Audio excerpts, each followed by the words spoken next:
রাসূলুল্লাহ সাল্লাল্লাহু আলাইহি ওয়াসাল্লাম হাবিব আমার ইশারা করেছেন আসমানের চারিদিকে। আমার হাবিব ইশারা করতে দেরি হয়, আল্লাহ হুকুমে ওই চাঁদটা দ্বিখণ্ডিত হতে দেরি হয় না। জোরে বলেন না সুবহানাল্লাহ। আল্লাহ নবীর কাছে খবর পৌঁছলেন মদিনাতে বৃষ্টি নেই, খরা নেমে এসেছে, মানুষ অস্বস্তিতে ভুগছেন, মানুষ বড় নাজাহাল হয়ে যান। আমার হাবিবকে বলেন ইয়া রাসূলুল্লাহ আপনি একটু দোয়া চান যাতে করে আল্লাহ মদিনাতে বৃষ্টি দেন।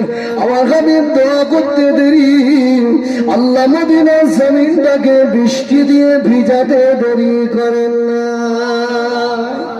জোরে বলেন না সুবহানাল্লাহ। আল্লাহ নবী দোয়া চেয়েছেন, আল্লাহ আবু জাহালকে হেদায়েত দেন, অন্যথায় ওমর ইবনুল খাত্তাবকে হেদায়েত দেন।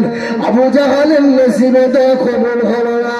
আমার হাবিব দোয়া করেছেন ওমর রাদিয়াল্লাহু আনহু হুজুরের নসিবে আমার হাবিবের দোয়াটা কবুল হয়েছিল। জোরে বলেন না সুবহানাল্লাহ। আল্লাহ নবী হিজরতের রাতে বালু নিক্ষেপ করেছেন, আল্লাহ নবী শুধু নিক্ষেপ করে দিয়েছেন, বেঈমানদের চোখে চোখে পড়েছে না, তাই একটু বেশাম আমার আল্লাহ নিজেই নিয়েছিলেন। কোন হাবিবের মাহফিলে বসেছে? আল্লাহু আকবার। কোন নবীর আলোচনা করছে? পৃথিবীতে আব্দুল ফকির গাছ পীর অলি হবে, আবার পৃথিবীতে পীর হতে পারে, আফদাল হতে পারে, গাছ কত হতে পারে, আল্লাহ মেহবুব বান্দা বান্দি আবার তৈরি হতে পারে। নবী হবে না, নবী আসবে না, নবী আর হবে না, নবীর দরজা আল্লাহ বন্ধ করে দিয়েছে, নবী আর হবে না। আনা খাতামান নবিয়্যিনা লা নবিয়্য বাদি, আমি রাসূলুল্লাহ বলি আমি নবী হলাম শেষ নবী, আমার পরে নবী হবে না। এটা আল্লাহ সিদ্ধান্ত করে দিয়েছেন, আর এটাই ফয়সালা হয়ে গেছে, এটাই আইন হয়ে গেছে। আর নবী হবে না, আর নবী আসবে না, কিয়ামত পর্যন্ত আমেনার লালি নবী থেকে যাবে। জোরে বলেন না সুবহানাল্লাহ। আর নবী হবে না, আমেনার লাল নবী থেকে যাবে। কথা বলতে পারছি কি? নবী আসবে বলে মনে হয়? আল্লাহ নবী বলেছে আমার ইন্তেকালের পরে 30 জন নবী দাবি করবে। কজন দাবি করবে? বিশ্বাস করবে না। নবী বলেছেন আল্লাহু আকবার, আমার ইন্তেকালের পরেও নবী দাবি করবে। মুসাইলামাতুল কাজ্জাব বেঈমানের বাচ্চা নবী দাবি করেছে, জানেন? তার মউতটা বাথরুমের চেম্বারের ভিতরে হয়েছে। আমেনার লাল নবী থাকবে, এটা আইন হয়ে গেছে, এটা ফয়সালা হয়ে গেছে। এই ফয়সালা আল্লাহ শুনিয়েছে, কিয়ামত পর্যন্ত আমার নবী হাবিব নবী থেকে যাবে, আর নবীর দরজা খোলা হবে না। নবী স্টপ, যত নবী দাবি করবে সবগুলোই হলো ভণ্ড, কাজ্জাব, এরা মিথ্যুক।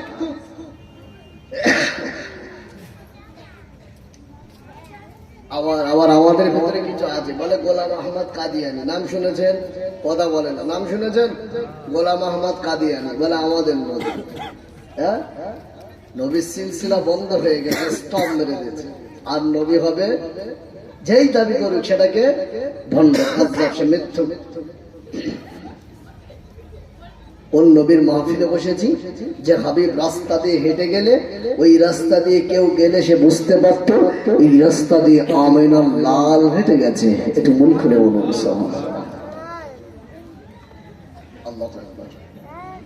আর নবীর দিকে তাকালে ইহুদি কাফের তৎকালীন সময় গায়ের কম মানুষদের অন্তরে ধাক্কা পড়ে যেত। তাকিয়ে আছে কার দিকে? মুহাম্মদুর রাসূলুল্লাহর দিকে। আল্লাহু আকবার। কোন নবীর মাহফিলে বসেছি? আমি ফিলিস্তিন সম্পর্কে কথা বলছিলাম। আমি বলছিলাম যে তারা কি করছে, বাচ্চাদেরকেও ছাড়ছে না, নিষ্পাপ বাচ্চা যারা। আল্লাহু আকবার। আব্বা, এগুলো যারা মানবতা শিখায় এরা কি তাদের ভিতরে পড়ে? হ্যাঁ, ফিলিস্তিনের মায়েরা যখন বাচ্চা জন্ম দেয় তারা জানে না যে আমার বাচ্চারা কতদিন দুনিয়াতে থাকবে। বুঝতে পারছেন না? আমাদের মা, আমাদের তো বাড়ি বাচ্চা হলে ওই বাচ্চা একটু বড় হয়, তখন যখন কথা বলতে শেখে তখন আমরা আব্বা আম্মা বলা শিখাই। কি শিখাই? ওটা নানু, ওটা দাদু। কথা ঠিক বলছি না ভুল বলছি? বলে হ্যাঁ, বাচ্চা রাত্রে ঘুমাবে, মা কি বলছে, ঘুমিয়ে পড় বাবা, সকালবেলা তোর প্রাইভেট আছে, অঙ্ক টিচার আসবে, বাংলা টিচার আসবে। হ্যাঁ, সাহাবীরা তৎকালীন সময় মারা কি বলতো, বাবা ঘুমিয়ে যাও, ফজরের নামাজ আছে। এটা মন খুলে বলুন সুবহানাল্লাহ। ঘুমিয়ে যাও, ফজরের নামাজ আছে।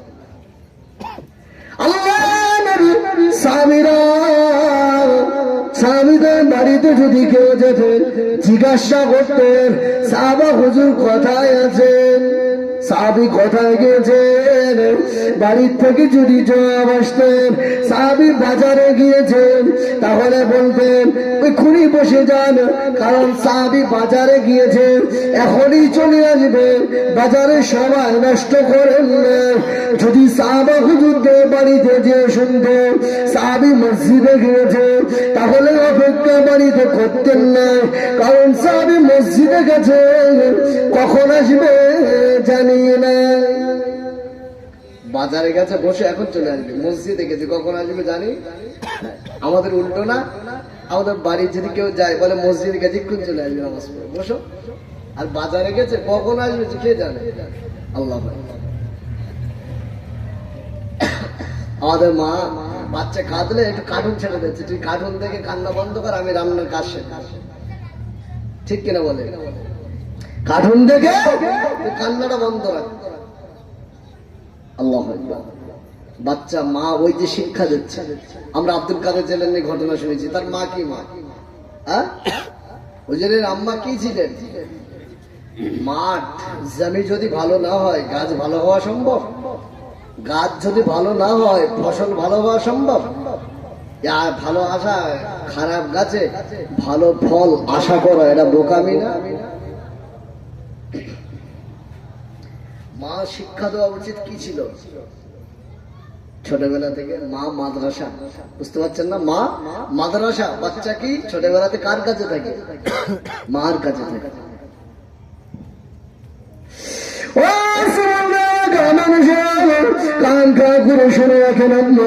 আল্লাহ নবী, তারা নবী মুহাম্মদুর রাসূলুল্লাহ সাল্লাল্লাহু আলাইহি ওয়াসাল্লাম, আমার হাবিবের আলোচনা আমি আপনাদেরকে শোনাচ্ছিলাম।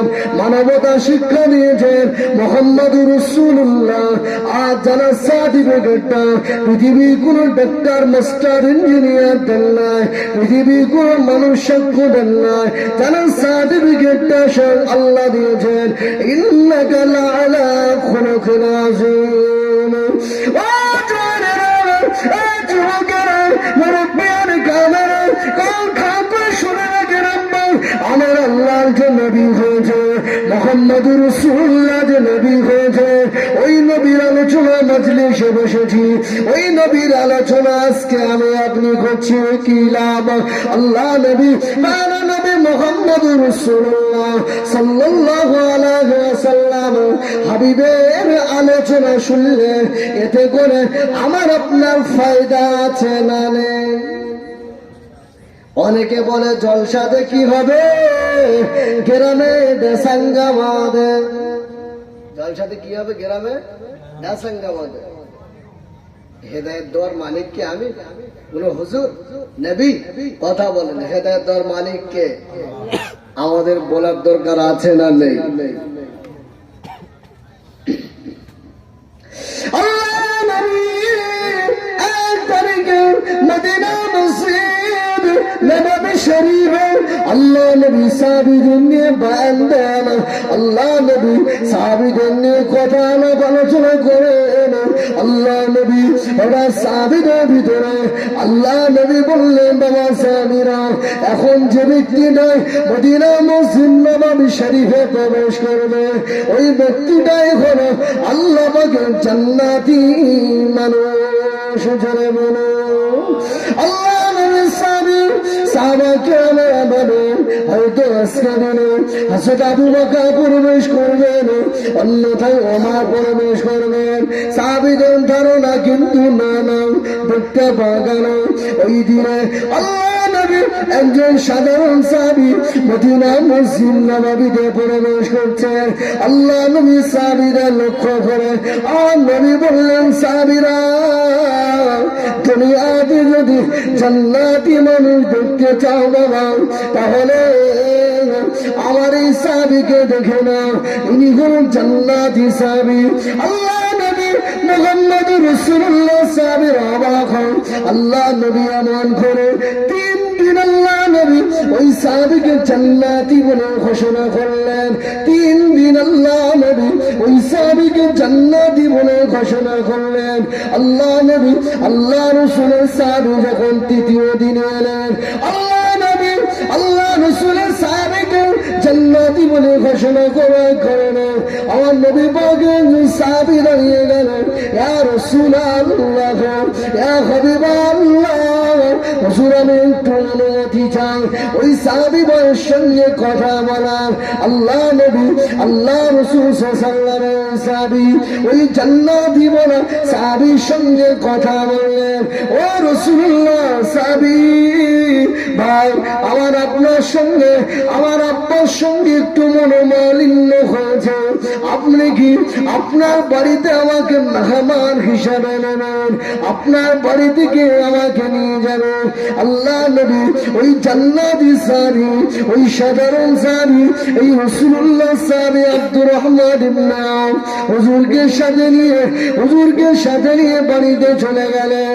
আল্লাহ নবী সাহাবী ওই জান্নাতি সাহাবী বাড়িতে থাকেন আর হুজুর শুধু ফলো করেন আল্লাহ নবী এই সাহাবীকে কেন জান্নাতি বলেছেন, আল্লাহ নবী এই সাহাবীকে কি কারণে জান্নাতি বলেছেন, এই সাহাবী কি আমল করেন, এই সাহাবী কি ইবাদত করেন, না আমাকে দেখতে হবে। আল্লাহ নবী যাকে 3 দিন জান্নাতি বলেছেন, আল্লাহ নবী সাহাবী দেখেন ওই জান্নাতি সাহাবী নবী যাকে ঘোষণা করেছেন উনি নামাজ পড়েন, তাহাজ্জুদ পড়েন, আবার ফজরের নামাজ পড়ে শুয়ে পড়েন, বাড়তি কোনো আমল নাই, পার্সোনাল কোনো ইবাদত নাই, বাড়তি কোনো আমল নাই, পার্সোনাল কোনো ইবাদত নাই। আল্লাহ নবী সাহাবী 3 দিন পার হয়ে গেল, ওই সাহাবী হুজুর চলে আসবেন ওই জান্নাতি সাহাবীকে। আল্লাহ নবী সাহাবী দেখে বললেন, ও আল্লাহ নবী সাহাবী, আল্লাহ নবী আপনাকে 3 দিন 3 বার জান্নাতি বলেছেন, আমার আব্বার সঙ্গে কোনো মনোমালিন্য হয় না, এটা পরীক্ষা করবার জন্য আমি আপনার বাড়িতে এসেছিলাম। আল্লাহ নবী সাহাবীকে বললেন, ভাই সাহাবী, আপনি কি এমন আমল করেন, আপনি কি এমন ইবাদত করেন? ওই সাহাবী বললেন, না আল্লাহ নবী কি কারণে আমাকে জান্নাতি বলেছেন? আমার ভিতরে তেমন কোনো আমল নাই, আমার ভিতরে তেমন কোনো ইবাদত নাই, আমার তেমন কোনো আমল ইবাদত নাই, তবে একটা ছোট্ট আমল আমি করে থাকি, সেটা হলো সারাদিন যত মানুষ যত ব্যক্তি আমাকে কষ্ট দেয়, আমার নামে গালমন্দ করে, আমার নামে গীবত গিল্লা করে, আমি সারাদিন পরে যখন এশার সালাত আদায় করে খাওয়া দাওয়া করে বিছানাতে ঘুমাতে যাব, আমি বালিশে মাথা লাগিয়ে সারাদিন সমস্ত ব্যক্তিদের অপরাধ গুলো আমি আল্লাহর কাছে ক্ষমা করে থাকি। জোরে বলেন না সুবহানাল্লাহ। আমলটা কি করে? সারাদিন যে আমার নামে অনেক ব্যক্তি গালমন্দ গীবত গিল্লা করে, পরনিন্দা পরচর্চা করে, আমি যখন বিছানায় শুতে যাই আল্লাহর কাছে মাফ করে দিই। বুঝতে পারছেন? মাফ করা এটা ভালো না খারাপ? ভালো না খারাপ? আল্লাহ